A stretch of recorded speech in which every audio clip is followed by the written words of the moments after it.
It's simple. Will we act? Will we do what is necessary? Will we seize the enormous opportunity before us? Or will we condemn future generations to suffer? As U.S. President Joe Biden warns of the devastating consequences if political leaders fail to take decisive and collective action to stop global warming, fossil fuel companies face mounting pressure on Capitol Hill.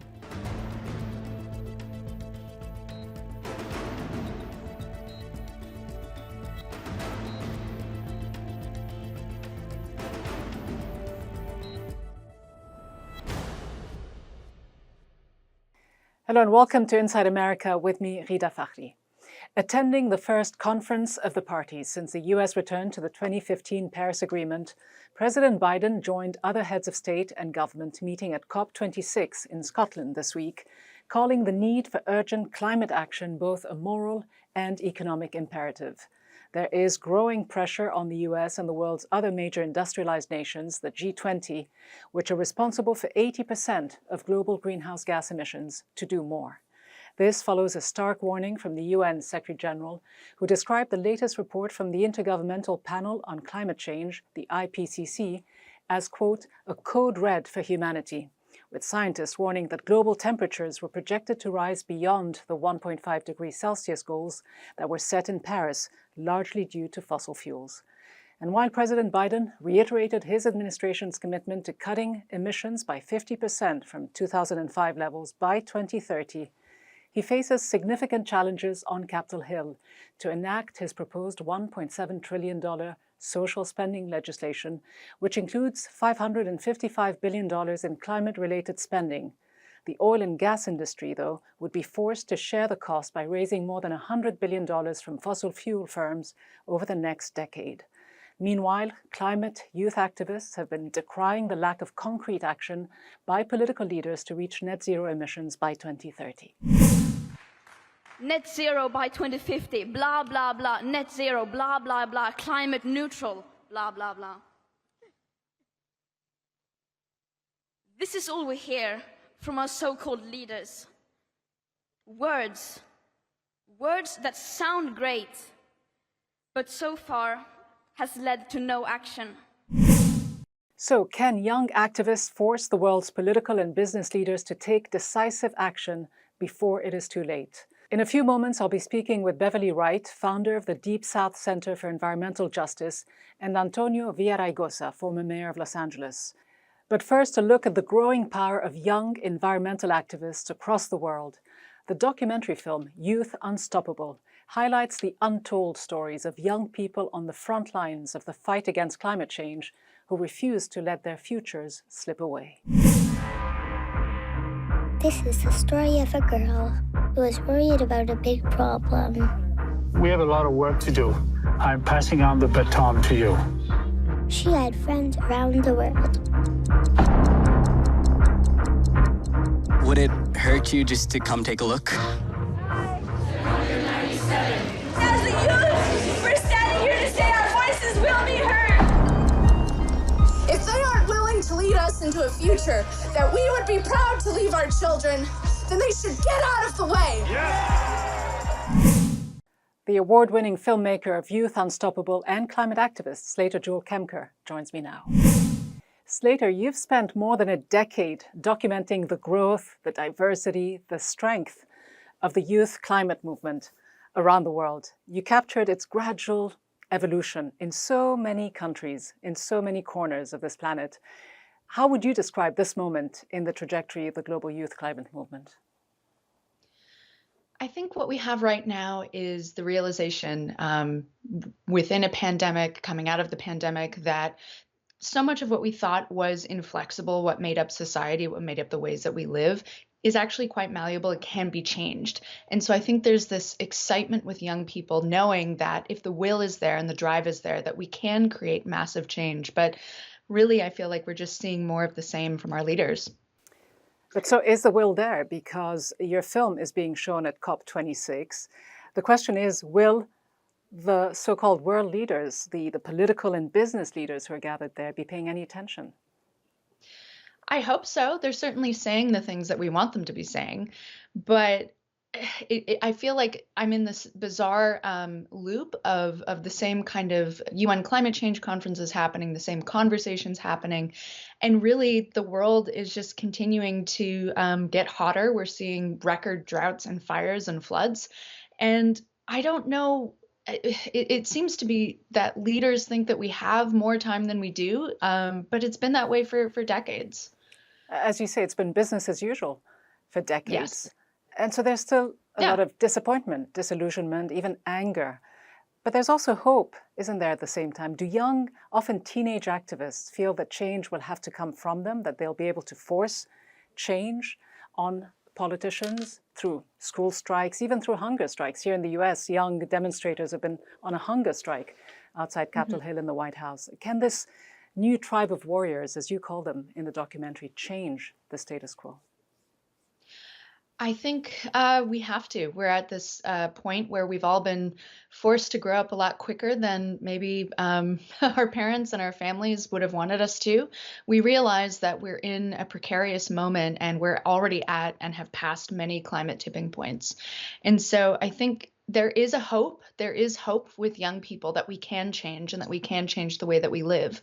But I think there's also this growing realization for this next wave of youth activists, because really youth have been protesting and been part of the youth climate movement since at least 1992.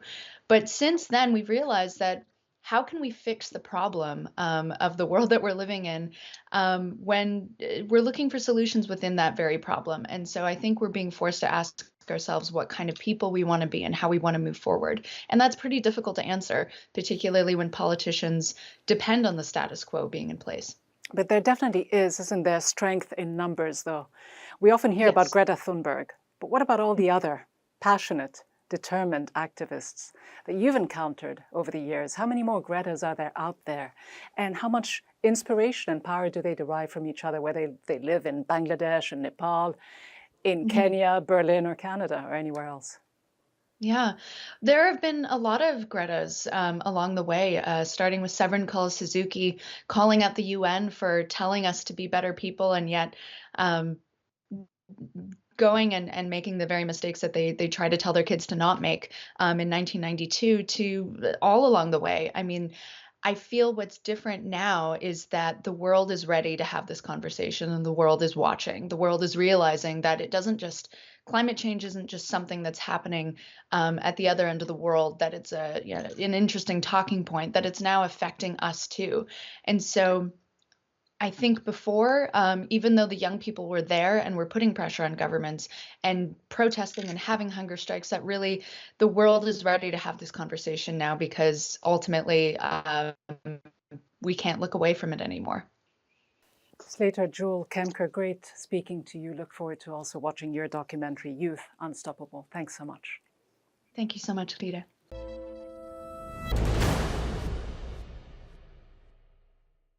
Meanwhile, at least 85% of the world's population has experienced weather events that have been made worse by climate change. That's according to a major new study published earlier this week. The World Health Organization also issued a stark warning on Monday, calling climate change, quote, the single biggest health threat facing humanity. Academics and environmental activists gathered in Glasgow have urged wealthy countries to do more to rein in fossil fuels and protect vulnerable communities that are the least responsible for climate change, but most at risk. Beverly Wright is one of those activists demanding change. She is the founder and executive director of the Deep South Center for Environmental Justice at Dillard University in New Orleans. She joins me from Glasgow. Beverly Wright, the US president, apologized for his predecessor's actions on climate. He says the US is now back.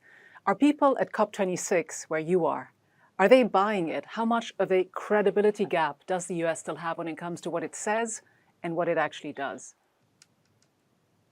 Well, overcoming the Trump administration is a big thing to do. So I would say that for those of us who have been working in climate, supporting the ideas that Biden has for us to move forward, and really having a lot to do with the different positions that he's taking on climate. We're all really behind him and we believe him. But building that credibility back again is going to take a while. I think especially since the Congress is not doing as good a job as we would like them to do in passing all of the legislation that Biden needs to make certain that we can be on the right track again as it relates to climate and equity and justice. I have to say all three of those words together. Climate equity, environmental justice is becoming such an important issue for climate activists, not just between nations, but among nations, within nations. It isn't just the responsibility that richer countries have because of all the emissions that they're responsible for, the responsibility they have towards countries that are suffering the devastating consequences of their actions, obviously the poor countries, but the responsibility governments have towards their own vulnerable communities that are so disproportionately affected. Here in the US, communities of color, how severe is the impact on them and what's being done about that? Well, I come from Louisiana and what's known as Cancer Alley, an area that's an 85-mile stretch of land with 152 petrochemicals and 6 refineries. I've lived with so much pollution in my life, and I've made friends with people who didn't live very long. They were exposed to the chemicals that cause cancer, respiratory diseases, screens that rust and fall off the windows in 3 months or 6 months, all kinds of respiratory diseases. So, if you ask me, how are people doing?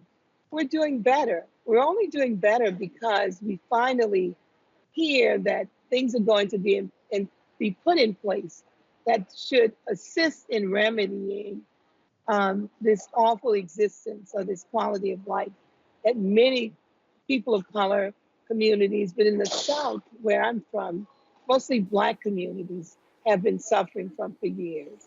So what does environmental justice then look like for you? And what does it look like for the US government? Because I know you are one of the many community organizers who've been advising President Biden on his environmental justice plans. Well, environmental justice for me would mean that Cancer Alley in the next 10 years would look completely different. It would mean that petrochemical facilities will have been transformed to renewable energy sources of such to give us the energy that we need, that communities who have been assaulted by this industry that's made so much money and polluted our air and made our community members sick, that they would be paying reparations for that. And in some way, I would say that Justice 40 attempts to do that. I, however, would like to see the industry itself more responsible for taking care of the damage that they've done to people in the form of financial paybacks. I don't see how the state of Louisiana in particular can ever come back completely without the assistance from the persons who caused all of the harm to our environment and the health of our people. And then if you look at what's happening on international stage, then when you look at what's happening within the United States, and then you look at what's happening outside of the United States, happening a lot because of the fact that people or companies in the US have done damage, the same damage they've done in the US, they're also doing it to other people in other places. The thing that's so interesting about that is that these people tend to look a lot like me wherever they are.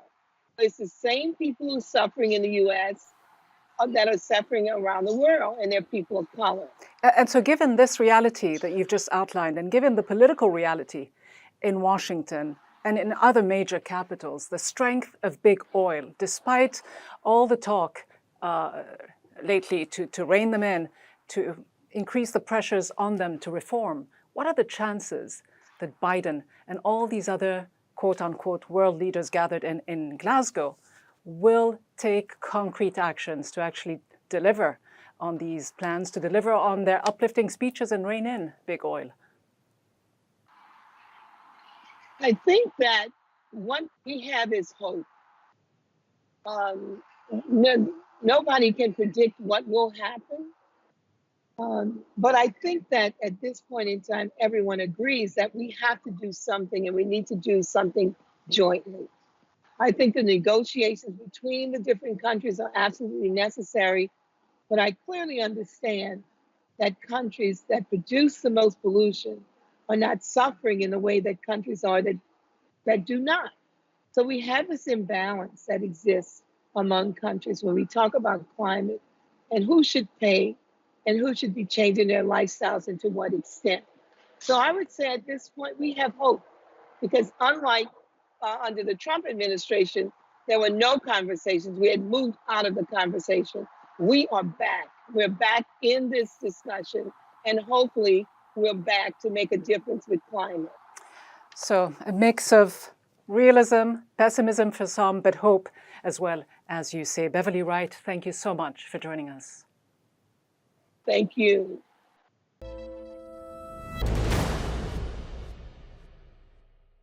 Now, here in the US, the chief executives of 4 major oil companies, ExxonMobil, BP, Chevron, and Shell Oil, have faced mounting pressure from members of Congress about their alleged role in misleading the public about climate change and spreading disinformation about the role of fossil fuels in causing global warming.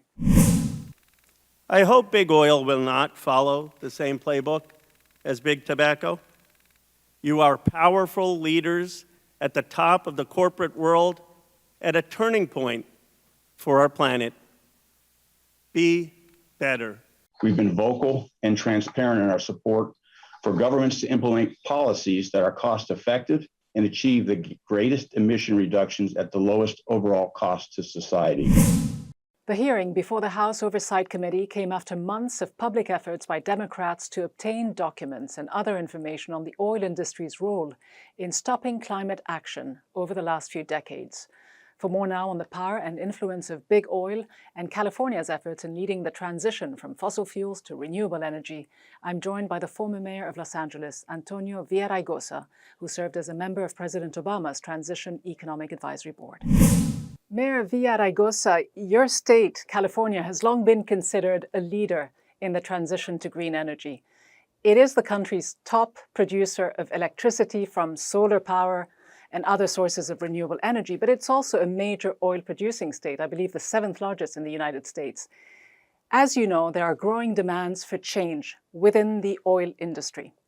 Can the power and influence of the fossil fuel industry be curtailed? Well, in California, we actually believe in science. And yes, since the 1990s, when I was Speaker of the California State Assembly, we were leading the way. And obviously, in the 21st century, we are, without question, one of the leaders in the world with respect to climate change. And yes, we can do something to minimize the impact of this fossil fuel industry in terms of what we need to do going forward. Look, the fact of the matter is coal and fossil fuels have been a source of energy for a very long time, but that's the past. We need to focus on the future, and California's been doing that. But can you do that while California continues to have it both ways? On the one hand, being at the forefront of the fight against climate change by making the transition to greener energy. Just recently, California passed a law to get 100% of its electricity from wind, solar, and other renewable energy sources by 2045, while it continues drilling for oil. And just recently, you had a very serious spill, which shows the environmental and health risks that are associated with oil extraction. Can you continue to have it both ways? Well, look, there's no question that as the 7th largest developer of oil in the nation, that we've got to do our part in terms of transitioning from oil and fossil fuels. But as you said, we're also leading the way with respect to renewable energies, with respect to the development of battery power to make sure that we can change renewables from both solar and wind from intermittent power sources to baseload power sources, which don't rely on wind or sun to continue to provide the energy we need. We need to retrain employees, workers for the jobs of the new of the 21st century. And now California is aiming for net zero emissions by 2045. That's 5 years earlier than the federal goal. But can any of this happen if generous subsidies for the fossil fuel industry continue? Because candidate Biden, when he was running for election, said, I'd stop giving to the oil industry. I'd stop giving them federal subsidies. But there's still $3 billion a year in support and subsidies for fossil fuel companies in the bill that is going through Congress now. You've advised President Obama on economic policy. What would be your advice to President Biden and Democrats in the House? Can they take on big oil and succeed? Well, far be it from me to advise the president, but I will say this. We do need to end subsidies to the fossil fuel industry. We do need to accelerate and pass both the infrastructure bill and also the $1.8 billion bill that they're discussing in the House right now that will address some of these issues around climate change, that will put the United States in a position of doing a much better job at one, complying with the Paris Accords, and two, leading the way in Glasgow. Leading the way in Glasgow. But as you know, the US has lost quite a bit of credibility on the world stage. Can the US restore some of it? Because there are big promises being made by President Biden and so many other heads of state and government, but little is being done. The former California governor, Arnold Schwarzenegger, put it bluntly. He said, what does a promise and a pledge mean in the end? It's over and over, year after year. They make these pledges and nothing gets done. Is that fair criticism? I think it is a fair criticism. Arnold Schwarzenegger and I are good friends, and we are because we both believe that climate change is one of the biggest challenges facing the nation and the world. And so does President Biden. Unfortunately, we have a Senate that's nearly evenly divided, one that doesn't believe, one side that doesn't believe in science, whether it's the science of COVID, climate change, or evolution, and another side that barely has 50 votes. And so we have to work with what we have and not let the perfect get in the way of the good. But we do need to make progress. Does it matter, though, in the end, what the United States says on the world stage, what the president promises, if, at the end of the day, any new measures will require new legislation? And we know how difficult that is in today's political climate on Capitol Hill. Not only that, each state may not, in the end, go along with what the president of the U.S. decides to do. How problematic would this be? Well, it's very problematic, and it does matter. But it also matters that we have a president that believes in science, that's committed to this. Look, the country's evenly divided. I don't have to tell you that. You live in Washington, D.C. You see it every single day. We've got to move beyond the inertia that this polarized electorate has brought us to a place where we're moving forward. And so I believe, as you said, the actions have to match the words. We know that one side of the aisle is focused on actions with words and not just words. But you need two to tango, and there's no question that it may have to get worse for some of these people in order for it to get better. Former Mayor Antonio Villaraigosa, thank you so much indeed for being with us. Thank you, Rita. Thank you for having me, and I hope I come on your show again.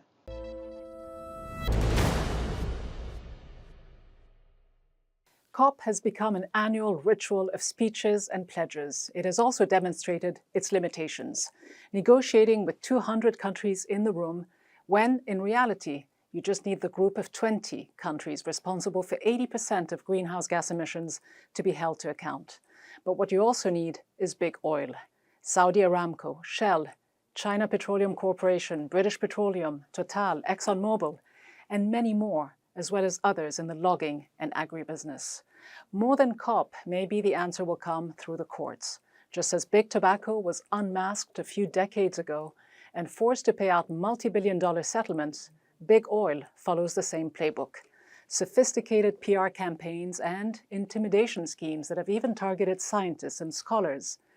As we now know, the Exxons of the world have been studying climate change since the 1970s, and did nothing to forewarn the public, let alone prevent it.